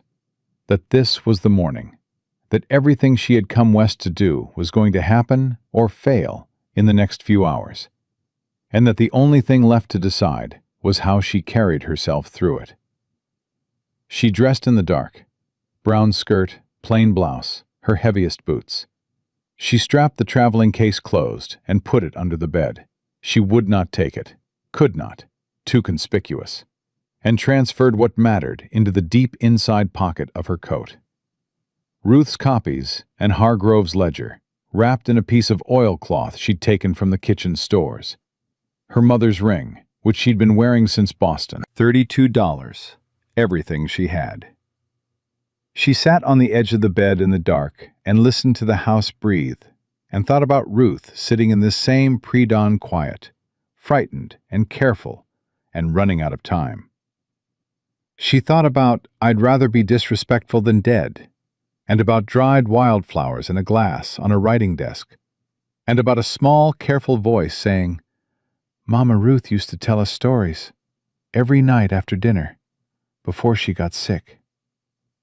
She stood up. She was ready. The hall was dark and still. She went to Henry's door first and found it already open and Henry already dressed, standing in the doorway with his boots in his hand and the particular composure of someone who had been awake for a while and had already made peace with the day. She nodded at him and he nodded back, and they went together to wake Lucy. Lucy startled awake and looked at them both with confused, dark eyes, and started to speak, and Henry put a finger to his lips and took her hand, and she looked at his face and went quiet, in the absolute trusting way that children go quiet when the person they trust most in the world tells them without words that this is serious. She dressed quickly, not gracefully, with Henry helping her buttons in the dark, and she didn't ask questions, which told Maggie more about what this child had absorbed about how to survive in this house than anything else could have. Dot was in the kitchen with the lamp low and 3 biscuits wrapped in cloth on the table. She looked at the children for a long moment, and then she looked at Maggie, and something moved across her face that was not sentiment exactly, but was what lives underneath sentiment in people who have trained themselves not to show it. "North pasture gate is unlatched," she said. "I unlatched it an hour ago." "Dot, take the biscuits." Her voice was absolute. She turned back to the stove. "I've got a kitchen to have been working in all morning." Maggie picked up the biscuits. She put her hand on Dot's arm for one brief moment, just one, and Dot's hand came up and covered hers and pressed once, hard, and then let go. They went out the back. The Kansas morning was cold and enormous, and the sky was just beginning to separate from the land at the eastern edge, a thin, pale line, like a seam coming undone. Maggie moved the children across the yard quickly and quietly, Lucy's small hand in hers, Henry's boots crunching too loud on the hard ground, until she pointed down, and he understood, and they moved differently, on the balls of their feet, the way she had moved on the basement stairs. The horses were in the near stall. 3 of them. She had counted on Thursday evening when she passed the barn with entirely casual interest. She had been counting on them ever since. She saddled hers and the bay mare she'd seen Henry with, and helped Lucy onto the smallest one, with the patience of someone who knew that rushing a frightened child onto a horse in the dark was slower than taking 30 extra seconds to do it right. They were through the north pasture gate before 5:45. The land opened up around them, flat and immense and gray in the pre-dawn, and Maggie pushed them to a canter and felt the cold air hit her face and thought, with a clarity she hadn't felt since she'd read Ruth's letter on the train, that this was what forward felt like. Not safe, not done, but forward, with the documents against her ribs and Ruth's sister's children on either side of her, and the fence line ahead where a rider named Frank Aldridge would appear at 6 o'clock if Jesse Holt was the man she believed him to be. She heard Lucy make a small sound beside her and looked over to find the girl riding with her jaw set and her eyes forward and her small hands steady on the reins, frightened and determined in equal measure, which was exactly what bravery looked like when it was 9 years old. "You're doing wonderfully," Maggie said. Lucy glanced at her. "Are we going to be okay?" Maggie looked at the fence line ahead. The sky was lightening by the minute, going from gray to the particular pale gold that preceded full sunrise, turning the flat Kansas land from shadow into something almost luminous. Somewhere ahead, past the fence, past the next 17 miles and 40 miles beyond that, there was a judge who couldn't be bought, and a man who had already decided not to let this happen twice. "Yes," she said, "we're going to be okay." She said it the way Ruth would have said it, not as a promise she was certain she could keep, but as a declaration of intent, the kind you make because the alternative is unthinkable, and because sometimes saying a thing out loud is the first step toward making it true. The fence line appeared out of the dawn, and on it, right where he was supposed to be, a rider in a working coat sitting easy on a gray horse, waiting. Frank Aldridge was exactly what a man who rode fence lines at 6 in the morning looked like. Weathered and unhurried, and possessed of the specific economy of movement that came from spending most of your working life on horseback in open country. He looked at Maggie and the children approaching across the pasture, and did not reach for his rifle, which she took as a good sign, and did not call out to them, which she took as a better one. "Jesse sent you," he said, when they reached him. It was not a question. "Jesse sent me." He looked at the children with the assessing gaze of a man calculating weight and distance and pace. "The girl ride all right?" "She's been fine," Henry said, with a flatness that communicated clearly that this was not a question anyone needed to be asking about his sister. Aldridge took that in without comment. "I've got a relay point 12 miles north. Friend's place, off the main road. We stop there, water the horses, and I send a rider ahead to Caldwell." He had already turned his gray horse north, as he said it, already moving, the decision made before they arrived, because he was a man who prepared for the things Jesse Holt asked him to prepare for. "You'll want to stay off the Caldwell Road until we're past Hannigan's Creek. After the creek, you can see 3 miles in any direction, and there's nothing to see. Which means anyone looking for you also can't get close without you knowing." Maggie fell in beside him, and the children rode behind them, and the Kansas morning opened up around them, cold and clear and enormous. The sun fully up now, burning the last of the gray out of the sky. "How long have you known Holt?" she asked. 7 years? 8, maybe. Aldridge squinted at the horizon with the habitual vigilance of a man who had spent years checking it. He's not an easy man to know, and he's not an easy man to say no to.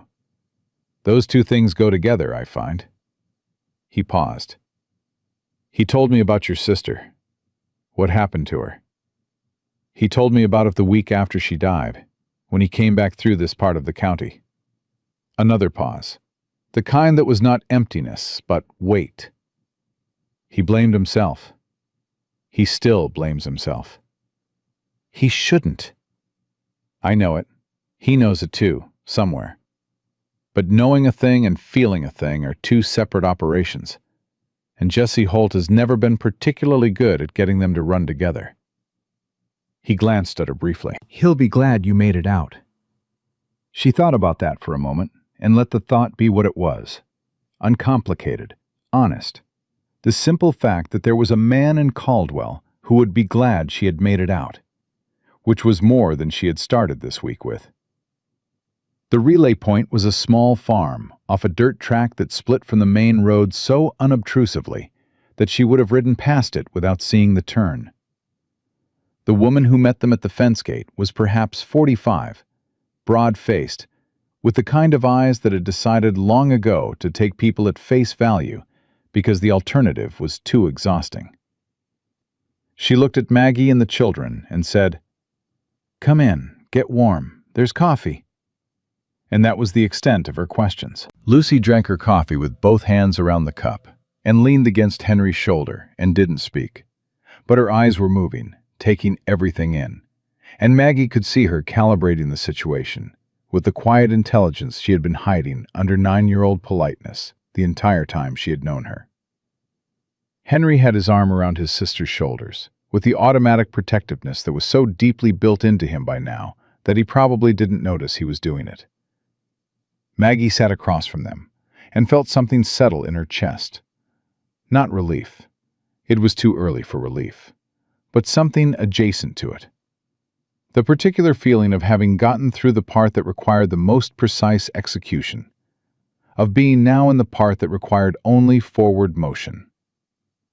Aldridge's rider left for Caldwell at 6:40. They waited an hour, which was the longest hour Maggie could remember outside of the days after Ruth's telegram arrived. And then Aldridge said it was time, and they rode the remaining distance into town through the back roads, with the sun at their shoulders, and Hargrove's estate somewhere behind them being discovered, room by empty room, by a man who had believed himself too careful and too powerful to be outmaneuvered by a woman he had evaluated as convenient.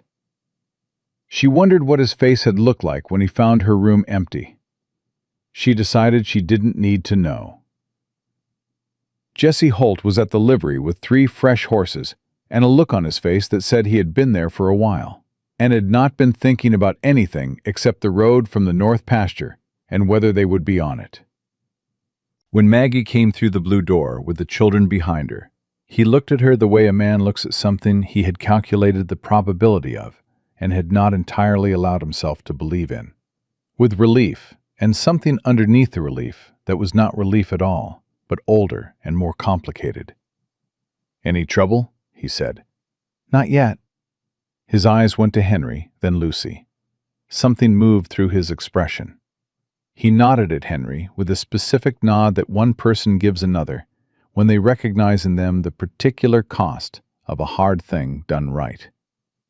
Henry straightened slightly and nodded back, and it was the exchange of two people who understood each other without needing to explain what they understood.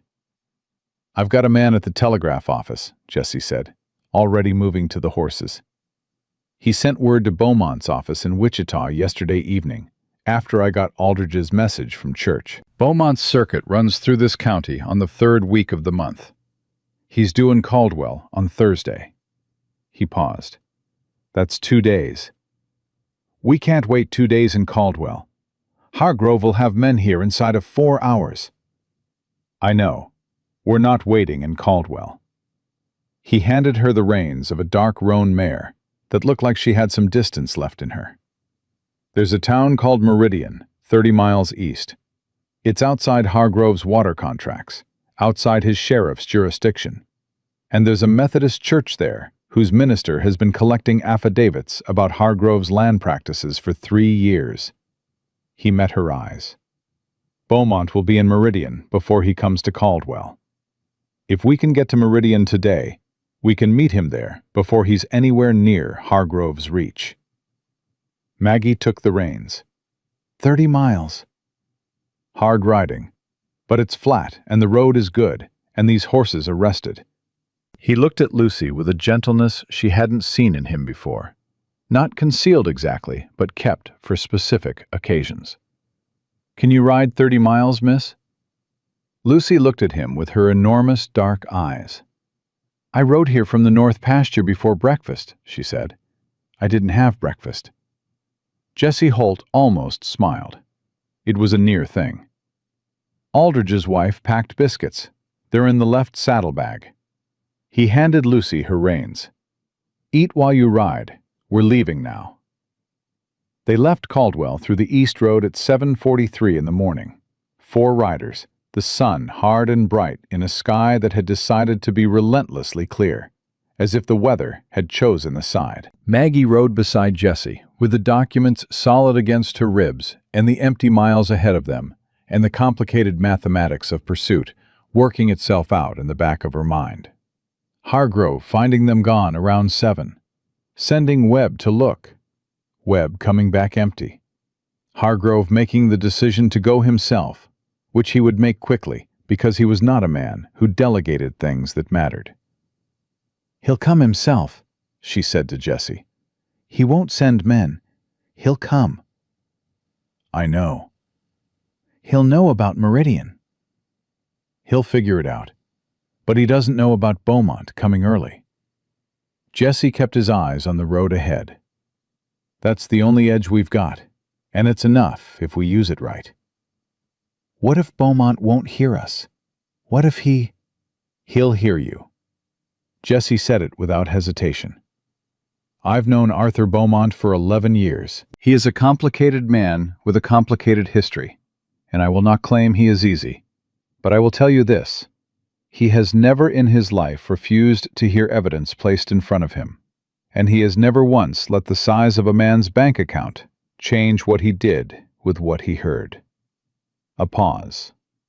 "He lost a daughter, years ago, to a man very much like Hargrove, in a situation very much like this one, before Beaumont was a judge, before he had any power to do anything. He has been a federal circuit judge for 9 years, and in that time he has put 7 men in prison for crimes against women that the territorial courts declined to prosecute." He glanced at her. "He'll hear you." She rode with that for a while.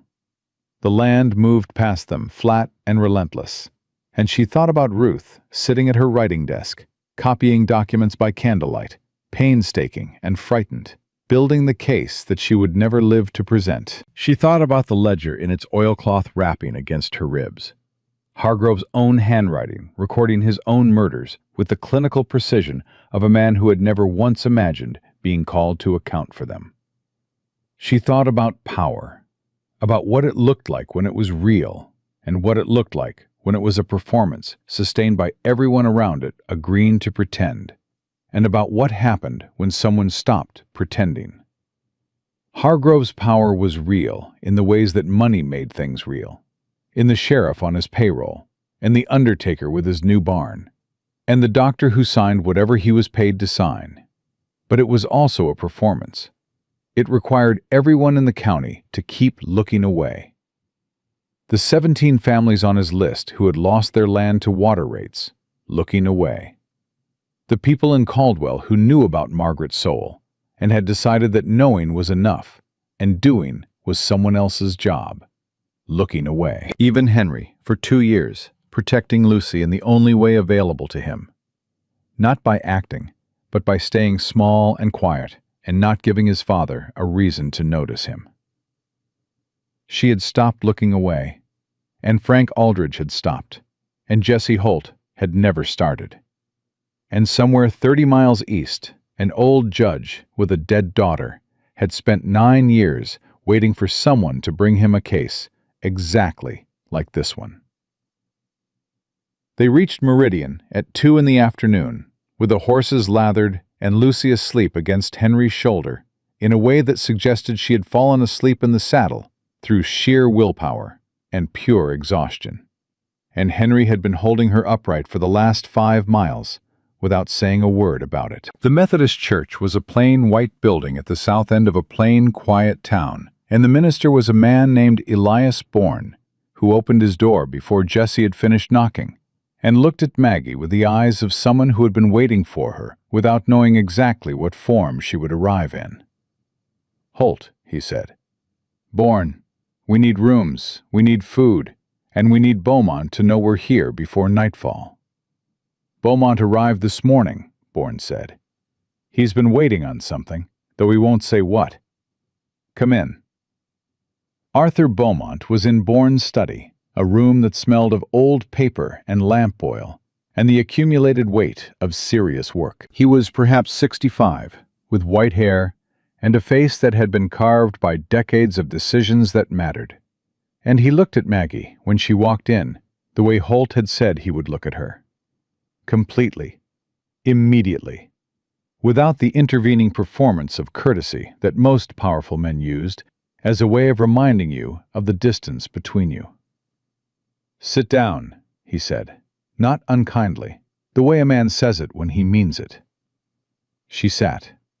She put the oilcloth package on the table between them, and unwrapped it and set down Ruth's 6 copied pages and Hargrove's ledger, and she began to talk. She told him everything.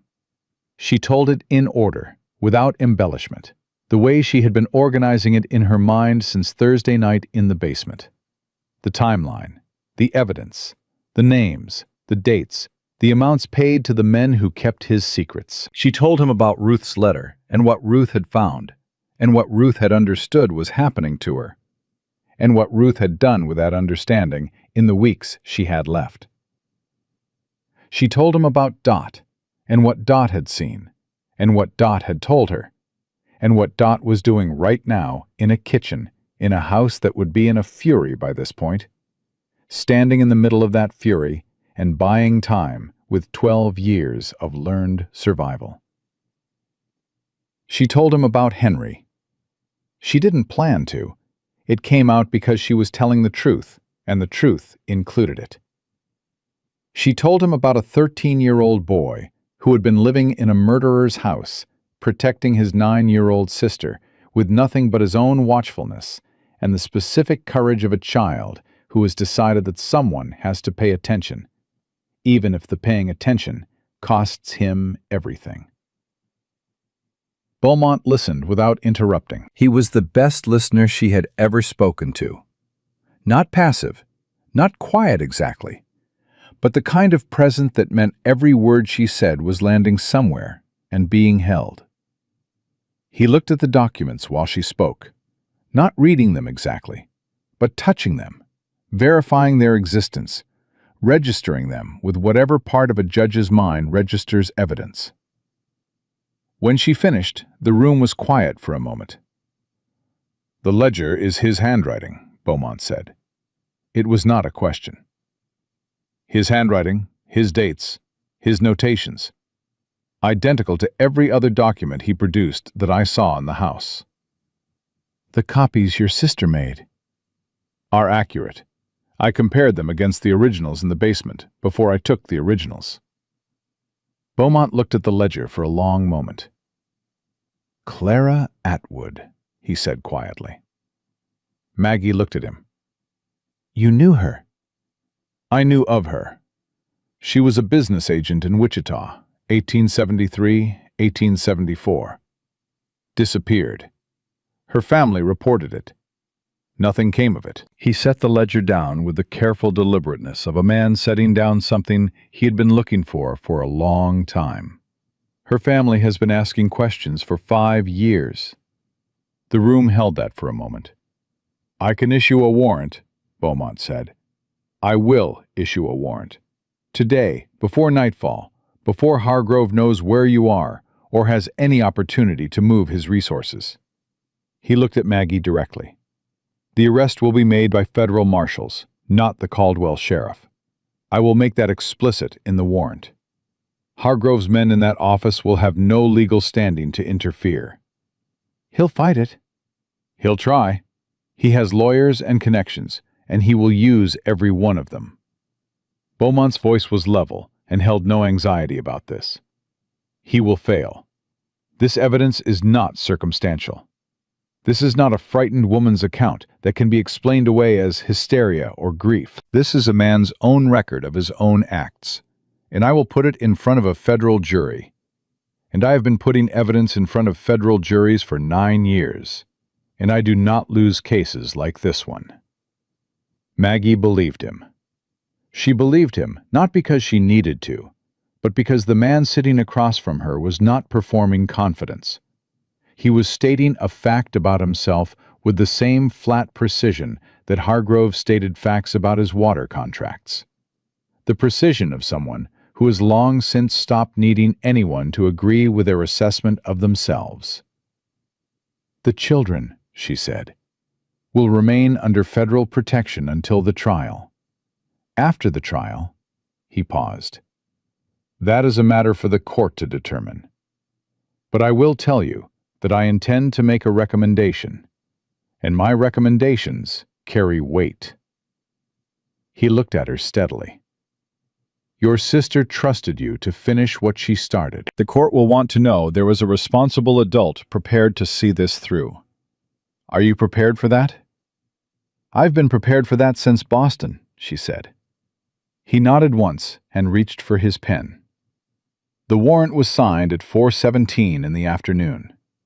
By 5 o'clock, 2 federal marshals who had ridden in with Beaumont's circuit and who owed nothing to anyone in Caldwell County were on the road west toward the Hargrove estate with the warrant and Beaumont's direct authority and the specific grim efficiency of men who had done this before and did not enjoy it, but understood its necessity. Maggie stood on the church steps in the late afternoon light and watched them go, and felt the ground change under her feet. Not physically, but in the way the world changes when a thing that has been true for a long time finally stops being true.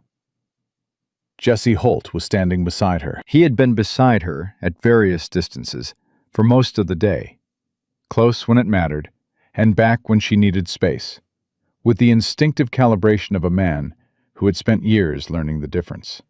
"He'll be in custody before dark," he said. "I know." "It won't be over after that. The trial—" "I know." She looked at the road. "I'll testify. Henry will testify. Dot will testify." She paused. "Ruth already testified. She did it in a basement by lamplight, while the man who was killing her slept 2 floors above her. Everything she wrote, everything she copied and hid and preserved, that's her testimony. That's her standing up and saying what he did to her and refusing to let it disappear with her." Her voice was even. "The least I can do is stand up in a courtroom and make sure someone reads it aloud." Jesse was quiet for a moment. Then he said, "She knew you'd come." "She knew, and she told me not to." "She told you not to because she loved you." "Knowing and telling are 2 different things." He glanced at her with those steady brown eyes. "She knew you'd come anyway. She counted on it. That's why she left the papers where she did. That's why she sent you to me." A pause. "She was making a plan even while she was telling you to stay safe. She was trusting you with the plan even while she was telling you she didn't want you in danger." He paused once more. "That's what it looks like when someone loves you and also believes in you at the same time." Maggie looked at the road and let that land the way it needed to, all the way down, in the place where Ruth's voice still lived. Behind her, through the church door, she could hear Lucy talking to Bourne's wife in the tone of a child who had decided that this was a safe room and that talking was permitted in safe rooms. She could hear Henry's quieter voice responding occasionally. She could hear, underneath everything, the particular quality of 2 children who were going to be all right. Not today, not without cost, not without the long work of healing that waited for them, but all right in the way that matters, which is to say, permanently, irrevocably, because the thing that had been threatening them was over. Jessie was still standing beside her. She became aware of this in the specific way that you become aware of something that has been true for a while and has been waiting for you to notice it. "What happens next?" she said. "For you?" "Trial. Testimony. After that," he considered. "I don't have a particular plan. I haven't had a particular plan for 7 years. I've been moving toward this." He paused. "Now that this is done, I'll have to decide what I'm moving toward next." She looked at him. He was looking at the road with the same attention he gave everything. Complete, present, showing nothing that wasn't deliberate. But his shoulder was 3 inches from hers and had been for the last 20 minutes, and neither of them had moved. "There's a lot of country out here," she said, "for a man without a particular plan." "There is," he agreed. "And 2 children who are going to need a place to be, something that isn't a house built on fear." She paused. "I was thinking Montana. I don't know why. I've never been. But Ruth used to talk about wanting to see the mountains." She stopped. "That probably sounds—" "It sounds like something worth moving toward," Jessie said. She looked at him then, fully, and he looked back at her the same way. The way he had been looking at her since the train station in Caldwell, except that neither of them was looking away anymore. It was not a dramatic moment. It was quiet and honest, and felt like the beginning of something, rather than anything else, which was exactly what it was. Inside the church, Lucy laughed at something Bourne's wife said. A full-throated 9-year-old laugh, uncalculated, not keeping itself small, and the sound of it carried through the door and out into the Kansas evening, like something that had been held under pressure for a long time and had finally been let go. Hargrove was arrested at 6:58 that evening at the Caldwell Land Office, where he had gone to file a missing persons report. The marshal who cuffed him said later that Hargrove had looked at the warrant with the expression of a man who had spent his entire life certain of certain things, and had just discovered that his certainty had been a story he was telling himself. He said nothing as they walked him to the federal wagon. He looked straight ahead with his measured walk and his reasonable face.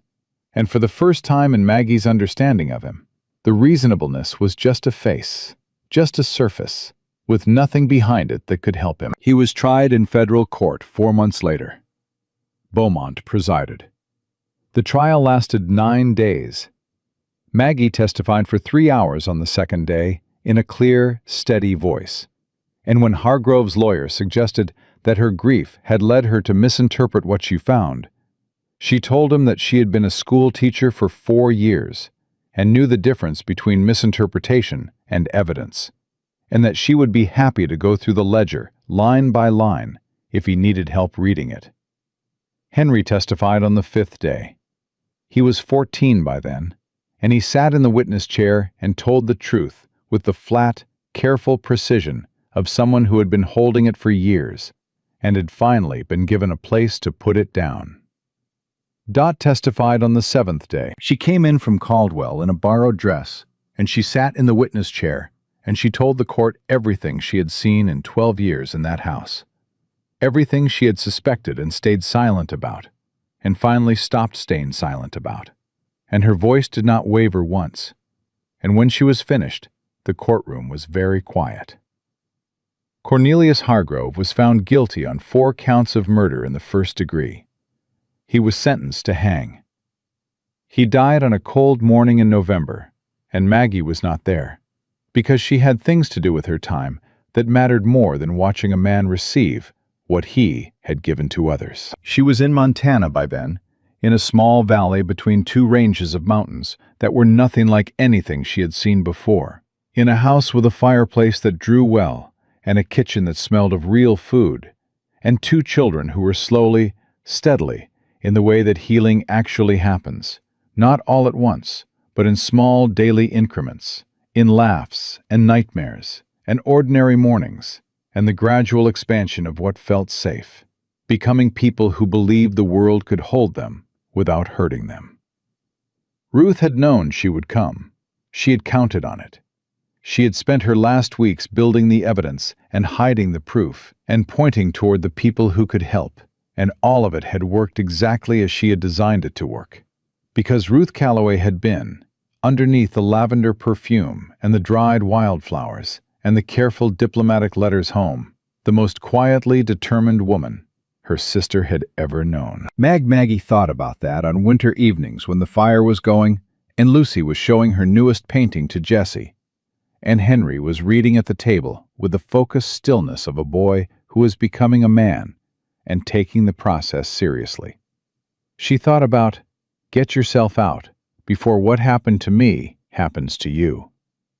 She thought about how Ruth had known she wouldn't and had prepared for it anyway, and how that preparation was the most complete act of love she had ever witnessed. The love that doesn't just hold you, but builds the thing that will hold you when the person who loves you is no longer there to do it themselves. Ruth had not survived, but she had done something that outlasted surviving. She had ensured that her death was not the end of her story, only the end of the part she was present for. Maggie Calloway had come west as a replacement, a convenient duplicate, a woman with no choices and no road that didn't lead directly into the hands of a man who intended to kill her. She had left as something else entirely, the woman who had finished what her sister started, who had brought the evidence to the light, who had taken 2 children out of a burning house and given them a life on the other side of it. Some women are swallowed by the world's cruelty. Some women swallow it back, turn it into fuel, and walk forward on the fire of it until the thing that was supposed to destroy them becomes the thing that made them impossible to stop. Ruth Calloway had been that kind of woman. She had made sure her sister was too. And in a house in Montana, with mountains outside the window and firelight on the walls and the sound of children who were no longer afraid, Margaret Calloway looked at the life she had built from the ashes of the one she was supposed to have, and chose it, fully, finally, with every part of herself that had survived to do the choosing.